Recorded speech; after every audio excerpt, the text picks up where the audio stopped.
Welcome to this presentation by The Foundation for Recovering Your Health. The focus today will be on steps you can take to improve your health and quality of life before you seek out professional care. The medical community is ready and willing to help, but professional solutions can be costly even with insurance. Every step you take on your own can save you time and money while simultaneously elevating your health. Let's get started with the cornerstones of your physical health: sleep, diet, and exercise. Sleep is the most critical, which is why we're covering it first. Sleep provides your body with baseline energy each day and is the primary mechanism for recovery. Sleep is also important for rebuilding and repairing your body's tissues, which are subject to passive trauma as a result of daily activity, or more active controlled trauma as a result of proper exercise. Your brain also benefits from sleep, as your brain takes the information you've collected throughout the day and processes and organizes it, which is particularly helpful if you've been actively studying on a given day. In order to promote the most healthy sleep possible, here are a few tips you can put into practice. Get your room as cool and dark as possible. Get 7 to 9 hours of sleep consistently and at a consistent time. Reduce or restrict exposure to screens for 1 to 2 hours before bedtime. And plan your last meal or snack for the day to be at least 2 hours before bedtime. There's some good reasoning behind each of these tips too. A cool, dark room is important because your body needs the opportunity to decrease a little in temperature, and your brain needs a lower light environment because it is naturally programmed to respond to lower light with an increase in what we'll call sleep pressure, which enables deeper and more complete blocks of sleep. Consistent blocks of sleep at a consistent time help your body maintain a healthy circadian rhythm, as well as prepare enough energy and focus resources to meet the tasks and challenges of a given day. Restriction of exposure to screens during the hours before bed allows your body to transition to the sleep phase of your circadian rhythm and allows you to fall asleep more quickly and deeply. And keeping a few hours between your last meal or snack and bedtime helps your body to focus on resting and repairing itself, rather than trying to digest food overnight. Next, let's talk about your diet. Your diet after your sleep is the most important contributor to your health overall. A good diet helps you maintain more consistent and sustained energy throughout your day. A good diet also provides raw material for the building and maintenance of your body's tissues.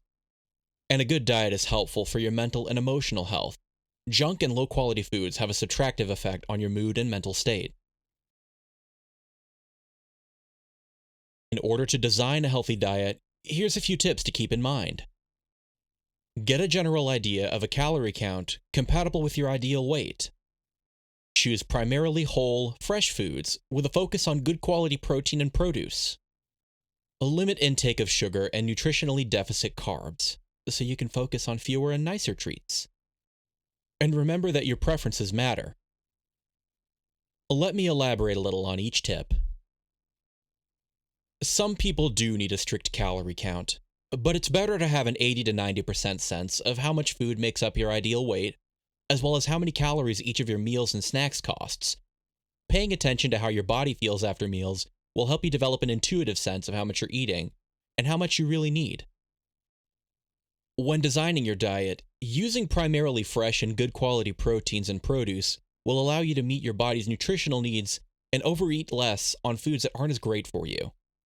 While some snacking is generally harmless, many snack foods are made from an expert combination of carbohydrates and seasonings that make it incredibly easy to add a lot of unwanted calories to your diet. As a quick note, frozen and canned vegetables are perfectly fine for your diet and will make preparing healthier meals more efficient and convenient. Just make sure to keep an eye on the sodium and preservative content of any canned foods.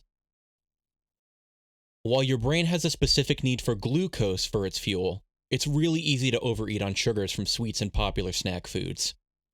The taste and stimulant effects of sugars make them challenging obstacles for designing a healthy diet if too many are present. If your sugar intake is more limited, you have the opportunity to enjoy better, more festive treats each time, instead of overeating on low-quality snacks. And finally, remember that your preferences matter. The culinary world is incredibly broad, and the ability to make tasty food compatible with nearly any diet is within your grasp. A good diet will never stick if the food you should be eating isn't something you can enjoy eating. Lastly, let's talk about exercise. The human body, when it's able to move around and be more active, can amplify the normal effects of its regenerative systems, as well as the effects of good sleep and exercise. When you exercise, you encourage overall detoxification of your body by increasing blood flow and sweating. Increased blood flow cleans out your tissues and refreshes them with more oxygen-rich blood and nutrients.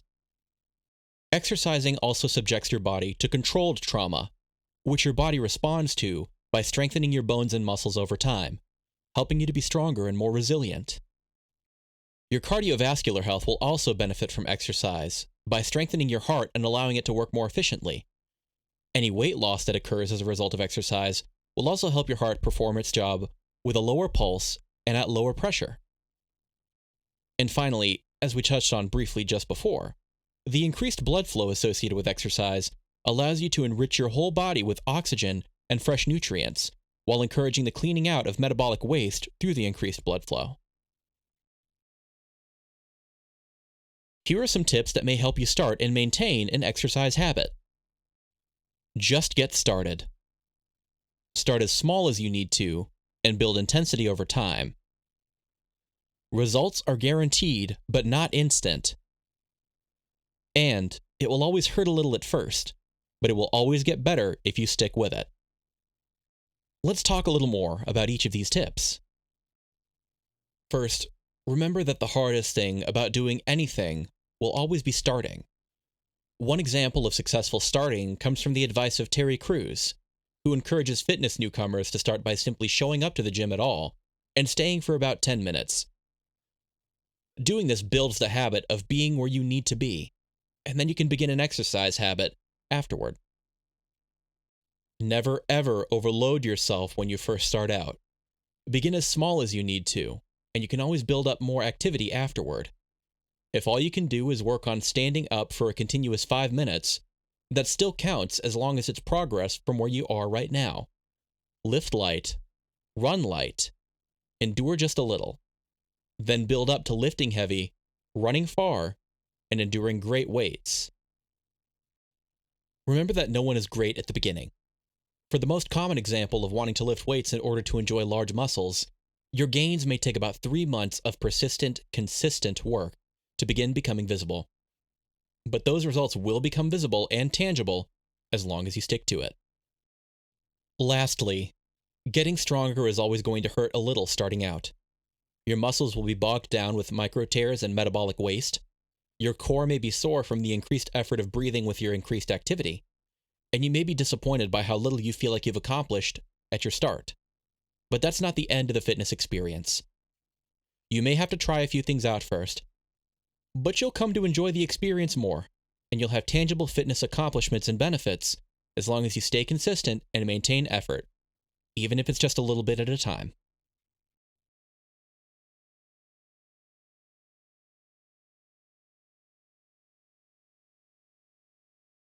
We hope this presentation has been helpful for you, and we'd like to leave you with a few thoughts going forward.